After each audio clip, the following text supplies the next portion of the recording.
Hello guys, welcome to this channel. I hope you guys are doing well. Before we start, make sure to subscribe to this channel and hit that notification bell to get updated from us.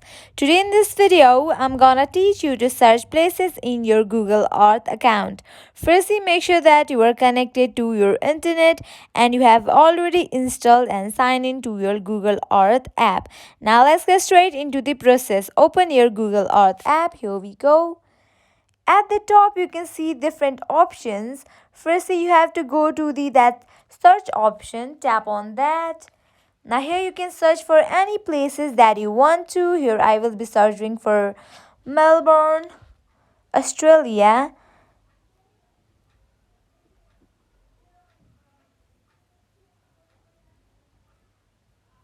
Now here you can see that it has appeared. Likewise, you can search for any of the places you want to. In this way, you can easily search for the places you want to in your Google Earth account. I hope this video will help you. At last, make sure to like, share and subscribe to this channel. Also hit that bell icon so you get notified every time we post new videos. Thank you.